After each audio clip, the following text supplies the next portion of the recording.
ไว้ในการศาสนาที่ก่อนนอกก่อนที่ไปทางไก่ผู้ดีผมว่านี่มาพบมาฟอกกันแล้วอย่าลืมเด้อพี่น้องเด้อบวกบุญบวกกุศลกันพี่น้องแต่ละคนเนาะเราบวกเป็นแต่ฝากมาบวกเป็นเจ้าศรัทธาเด้อพี่น้องเด้อ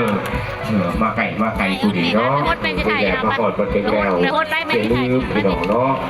ทำบุญโลสาตบัดหัวขันตบัดอะไรเช่นเด้อผูกลูกอาป่าศรัทธาเฮาอีโคใหญ่ผู้ยุไก่เลยไก่มาได้ดีเด้อพี่น้องเด้อคนที่เดินกันดูว่าระหว่างกลางสนามมีคนถามว่าที่ไปใส่น้องว่าท่านชาวบ้านคือเผาเดินทางมาเผาทางเด้อพี่น้องเด้อเอามาอีกแล้วเนาะแก้วไทยศรัทธาใหญ่ใจดีชื่อใส่บ้านไก่บ้านคำแพงไก่บ้านคำแพงคนลายองค์ลูกคนลายองค์บ้านคำแพงไปใจกันนึ่ง2,000 กีบเด้อขอให้อยู่ดีไม่แห้งท่านไปแล้วไปไหนมากที่เก่าเด้อเจ้าประทับวันนี้คุณคำตอบฉลองเด้อขอให้บ้านนาคำพี่น้องอยู่ดีไม่แห้งเด้อบ้านย่านอนใหม่อุ้ยงามแท้นี่นะสวยงามมากเลยถ่ายรูปก่อนถ่ายรูปเพจภาพหน้าปกก่อนงามอะไรคอเลขงามอะไรพี่น้องสบายดีปีใหม่ปี 2025 พี่น้องขาได้ทูบไปใต้นะแม่ต้นไม้ใต้บลูกทูบไปใต้ไม่ทูบนะลูกอันนี้มันมีเทียนอยู่ใต้พี่น้องเนี่ยประเทศคากอะไรพี่น้องมานะคำถ้ากูแก่เพิ่นการลงมาอยู่วัดนะพี่น้องคากอะไรประเทศนะนี่พระองค์ใหญ่นะคะพี่น้องขาบ้านนาคำเมืองไซภูทองแขวงสวรรณเขตประเทศคากอะไรพระองค์บ้าใหญ่นะพี่น้องนี่น้องวันใหม่กำลังจะไต่ถูกขอพรในปีใหม่ขอให้สุขภาพแข็งแรงอันนั้นเขียนมายังเกาะเขียนมายังอะนะตัวลุ่มนะอย่าจนบ่เฮียนยังเกาะอ่านบ่ได้นะอย่าจนจันยังวะอย่าเจ็บยังวะอย่าไข้ห่างมีบ่นี่โอ้อ่านบ่ได้อย่าจนห่างมีเขาให้รวยบ่สบายดีปีใหม่สวยงามมากเลยน้องใหม่กำลังจะไต่ถูกขอพรนะลูกระวังถือหัวกันให้โชคให้ลาภให้อยู่ดีมีแห้งปีใหม่เด้อเดี๋ยวนี้บัดนับเด้อ1 2 3ลูกมาเจ้ากระไทยที่น้อยชมตูนะ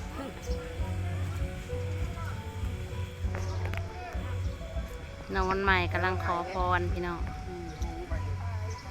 น้องไทยการรับก็เลยไม่ได้ลงมาพอมันให้หมดลงแล้วพอบ้านอื่นเนี่ยเราก็ไปยุบ้านเฮาเราก็ไปอยากลงทรงค่ะไม่ใช่นะไม่เป็นอย่าง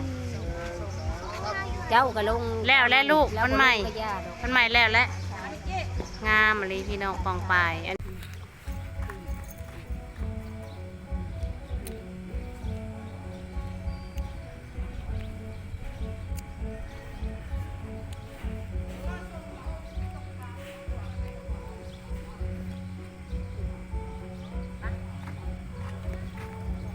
ไปทางหมู่บ้านไปเอาไปหันเด็ก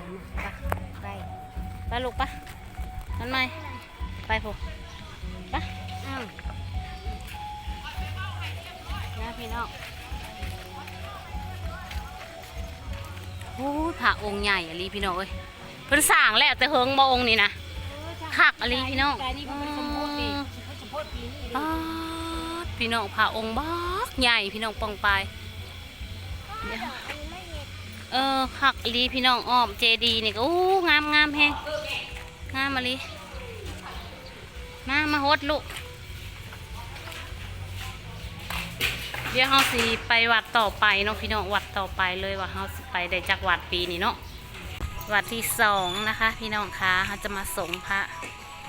ปีนี้จักสิได้จากวัดพี่น้องเอ้ย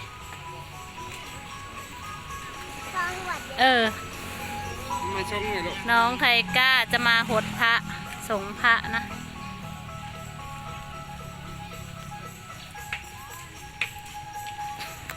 คนเลาะสงผาลายได้พี่น้องปีนี้มือนี้เป็นมือสุดท้ายเนาะเฮ้ยเนาะเด้มือสุดท้าย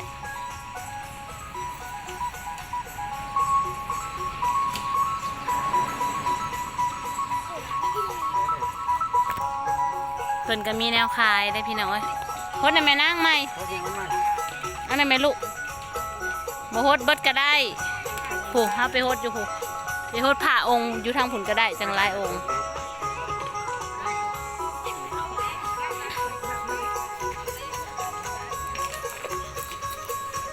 ไปไปโฮดทางผุนน่ารู้มะขี้หอนบ่เดี๋ยวพอมันจะงอแง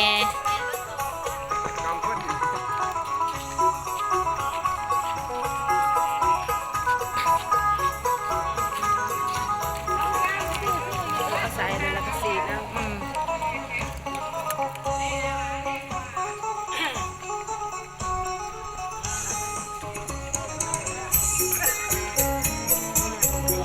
เดี๋ยว ให้คนเรียนให้ดีแน่เนี่ยมาคำเด้อขอสุขภาพให้รวยขอให้มีความสุขกายสบายใจ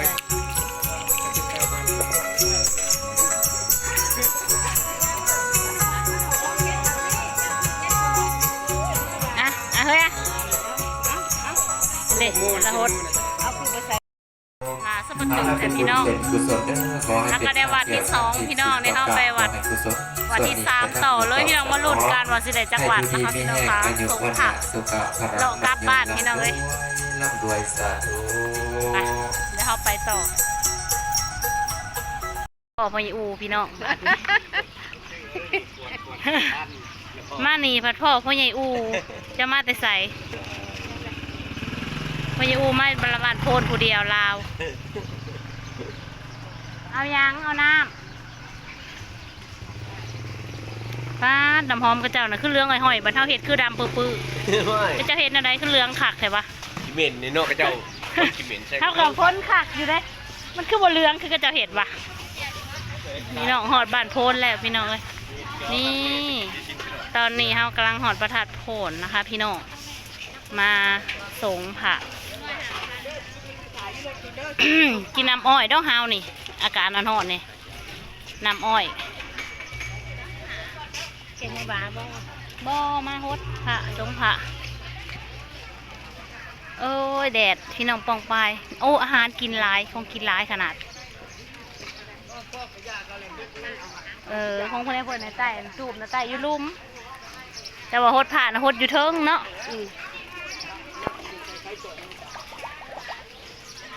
แต่ว่าใต้ทูบน้ำใต้ยุลุ่มก็ได้แต่ว่าโฮดผ่าประโทษอยู่เทิงเขาก็ได้นงสินขึ้นคือเก้าพี่น้อง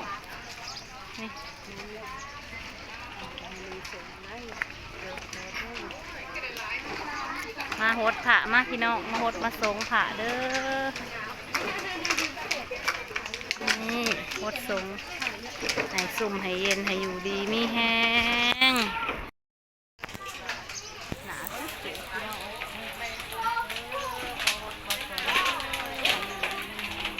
ได้แล้วเปรี้ยว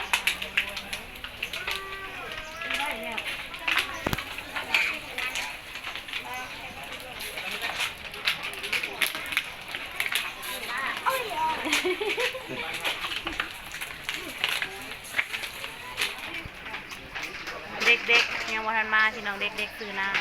ำเด็กๆซื้อน้ำจะกินกับมาโมดค่ะมาสงค่ะเอาบ่น้องอันใหม่สบายดีป้าลุงวะมันใหม่ลืมสบายดีป้าลุงเมื่อนี้น้องอันใหม่พาป้าลุงมาส่งผ้าเด้อ3 ผ้าโอเคไป3 ผ้า3 วัดนะพ่อเด้อน้องอันใหม่ว่ะพี่น้อง3 วัดแล้วพ่อเพิ่นอันนี้ก็จะเฮ็ดสบายดีปีใหม่กลับประเทศไป4 วัดทำหันไปบัดนี้บักหลานเล่นลูกเล่นเน้องใหม่เมื่อยน้องไทกาเมื่อยเลยพี่น้องเพียเลยทุยาดูฮัมไทกาทุยาดูล่ะน้อยทุยาปินมาทุยาสบายดีปีใหม่2025สวยงามมากเลยค่ะ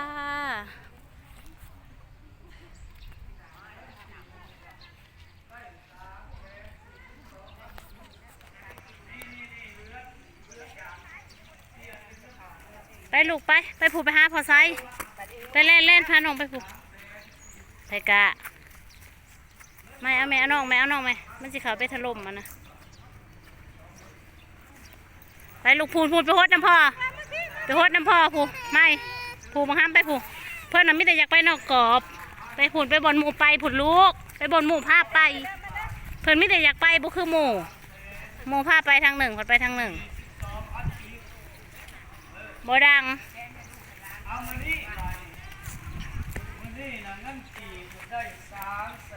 นั่นเป็นใหญ่แล้วสรุปเงินเลย ฮะน้ำเบิดเลย เอาฮดแล้ว เออ เงินบาท1,750 บาทสำหรับนี้แต่มาไล่แล้วตาเงินพวกเขานี่เงินบาทเป็น6,000เลย6,000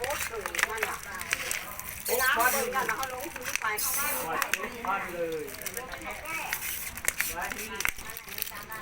โอ้ยอยู่นี่เย็นเนาะ 1,700นี่เงินกีบพักเด้อเงินบาท7,000ได้บาทบาท7,000 เจ้าได้ เงินกีบของพวกเขานี่3,000 พี่น้องมาพี่น้องมาโพสผ่าทรงผ่าวันนี้นะคะพี่น้องคะวันนี้เราโพสผ่ากับเด็ก12,000 กีบ3 มื้อ3 ล้านหาเด้อเงินกีบเด้อ แหล่ร้ายแถะ 3 ล้าน โอเคแล้วพี่น้องซาจิวก็สิได้ออกเมื่อแหละพี่น้องโอเคนะคะสำหรับมือนี้สำหรับการส่งผ่าก็ 7,020 บาท แหล่ร้ายแทะ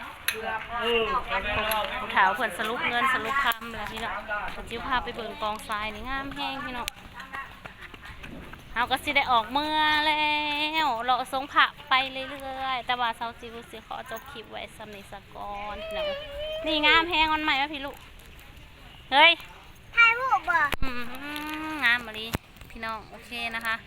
สำหรับคลิปนี้ซาจิวก็ขอจบไว้สำนี้ซะก่อนเด้อพี่น้องฝากกดไลค์กดแชร์กดติดตามให้ซาจิวหน่อยเด้อพี่น้องบ๊ายบายพบกันคลิปหน้าเด้อพี่น้องเด้อสบายดีปีใหม่ลาวเด้อพี่น้องบ๊ายบายค่ะ